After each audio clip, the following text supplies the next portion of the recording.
All right, everybody, welcome. Doug McKay, anti-wallstreetguy.com on the 11th of February, 2011.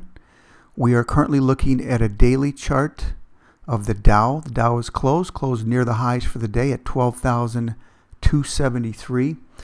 This area of resistance, a ceiling if you will, is what we drew in a couple weeks ago. A close above 12,000 was considered a breakout, and the odds of the Dow going higher were increased once we got above 12,000.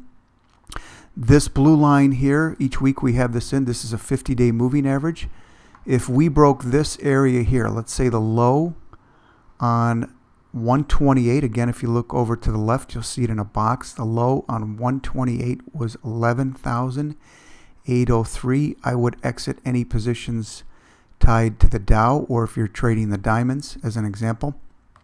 Certainly if we broke the 50-day moving average. Now, the likelihood of us coming back down here, or the Dow coming back down to its most recent breakout area, which was 12,000, is highly probable. If it comes down here and bounces up, that's a major bullish sign. If it hits it 12,000, goes a little bit, kind of a dead cat, hits it again, goes a little bit, hits it again, it's eventually going to break down. It's only going to hit this area of its most recent breakout so many times, and then the odds are that it's going to go lower. If that happens, we'll have a video out at that time. But in any event, if we broke this area of support here around 11.8, we would be exiting any positions tied to the Dow. All right. The overall trend, though, as you can see, is still intact. Let's take a look at this on a weekly basis. Okay, so we want to see it hold this trend line, and we also want to see it hold support. Okay, hold the trend line and hold support. Not necessarily this initial support of 12,000. We want to give it a little bit of room. Let's draw a trend line in here, kind of in this area here. All right, so there's where we're at with the Dow. Now, for some of you that are long-term players, buy and hold, don't worry, the market's always going to come back. Clearly, if the Dow ever broke 10,000, that would be a very, very negative sign on any kind of chart. 10,000, all right? I would even play it a little tighter at 11,000. For me, that's sitting too far back. I don't want to give back 10% by any stretch. If we break the trend line and support, I would be exiting any Dow positions. You can always get back in. While we're on the Dow, though, let's take a look at a still chart that we put up maybe once a month. I think I put it up this week. Let's take a yearly look at a yearly chart of the Dow. Let's get rid of this trend line here that was sitting on the weekly chart. And I cleaned this up a little bit. Again, these candles represent years. We're going back to the early mid-20s. And this left shoulder was a high that we put in 2000, and that high was 11,750. 11,750. Once we got above that shoulder, that is a very, very bullish posture for the Dow. Once we got above that left shoulder of 11,750. Today, obviously, we closed at 12,273. Now, does that just mean to sit back and forget about it? The market's going to 15,000 in the next 6 months? We don't know that. It could go to 15,000. We could also be sitting here at 7,500, or we could be in a trading range like we were for 16 years from 1966 to 1982. We could be somewhere between 10 and 14,000 or 9 and 13,000. We just don't know. So we want to trade what we see, not what we think. And going back here is a perfect example of this, where we put in lows that were lower than the 29 crash. Years later, 1937, the high was 195 on the Dow. The high in 1942 was 120. That's a 38% drop. All right. But overall, right now, clearly, any chart that you look at as of today's close, monthly, weekly, daily, very bullish for the equities. All right. Let's also take a look at the NASDAQ, COMPQ. Let's look at this on a daily basis. I believe we still have this, which we drew in about a week and a half, 2 weeks ago, we said that if we got above resistance, let's say you had new money coming in or you were adding above 27.55, was very bullish. We got above that. We're at 28.09. I said also that if we were to break this area, I believe at that time it was here, we would want to be out.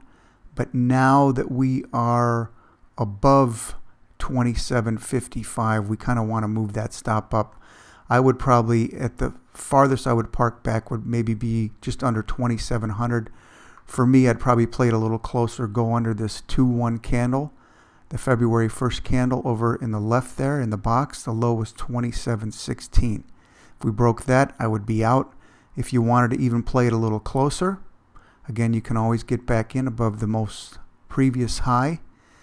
This candle here on 2-3, the low was 27.25. Certainly if we broke 2,700 on the NASDAQ, I would be out. All right. Now, oil today on Friday closed down $1.42, just over 85 at 85.31. There is support at 85 on the futures contract. However, the overall oil sectors, for the most part, are holding up.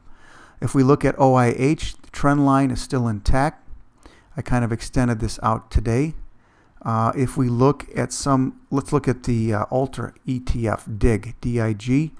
Again, this is still intact here. Okay, if we take a look at this, we've got a trend line here, still intact, no question. We're still clearly quite a bit above the 50-day moving average. I would actually be in this unless we broke 50. If we broke 50 here, this area of support, I would exit. The 50-day moving average is a little farther back because this is double the ride in crude.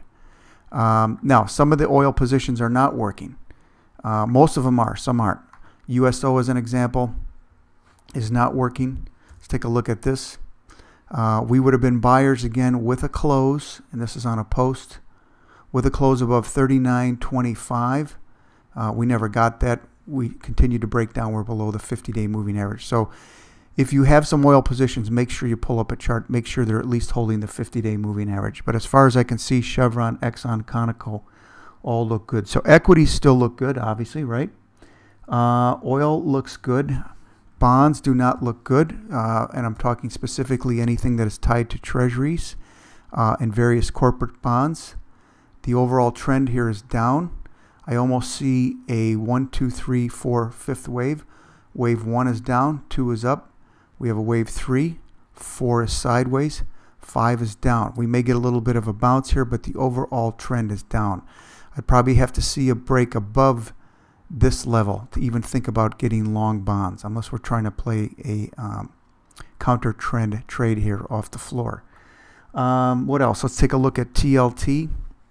Again, you're going to see a very similar chart. We can look at corporates, LQD. And again, the overall trend here is down. We exited this, as you guys probably know if you follow the blog a while ago. And then we also put a still chart up this week on TIP. Again, there may be some support. I think we did say 105. Let's see. Should be support at 105. I said that on 2.8, which is right here on this day, and then it caught 105. But again, I would stay away from this for now. Go with what's working, which is equities. Make sure you have a stop in place. Let's close it out. We'll take a look at gold. Again, we're still below the 50-day moving average. We had a little bit of a bounce here. What I said in the managed accounts yesterday is, you know what, we've been below this high that we put in back in April now. I'm sorry, January now for 6 weeks. 5-6 weeks we've stayed below this high. So pretty much the same stance. We'll play a bounce if it goes to 120 in this area here, same as the last 2-week videos. Or if we get above 139 on a close. Now, silver's a different situation. We get above 30 on a close on silver, we're going to get long this in the managed accounts with obviously a stop in place. But what we kind of have right now is almost a, not quite a triple top, but a head and shoulders. Here is the head, right? The high here. I'm sorry. Here is the left shoulder. Here is the head. Here is the left shoulder. We want to get above this left shoulder high, which is $30 even. Okay, the high right here is 30. We get above that, the odds are in our favor that we're going higher on silver.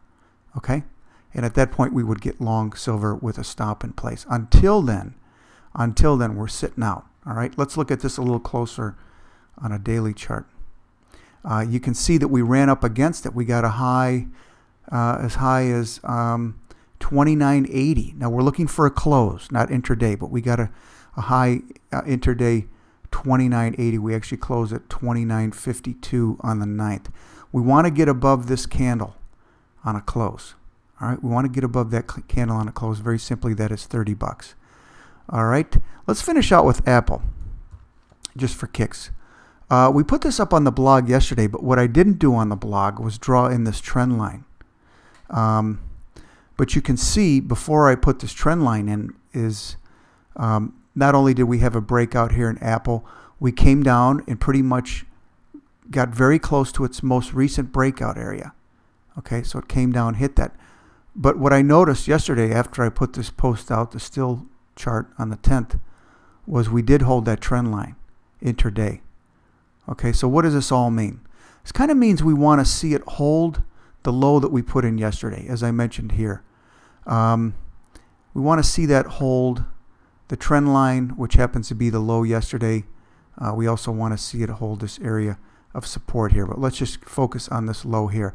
If it starts to break down through the low yesterday, which was 348, we will be taking at least half the position off in the aggressively managed accounts. All right, you guys, that's it. Doug McKay, antiwallstreetguy.com on the 11th of February. Remember, always have your stops in place, either hard stops where you physically place those in the account, or have a number in your head where you're going to exit. Worst case scenario, just follow the 50-day moving average. Remember, you can always get back in.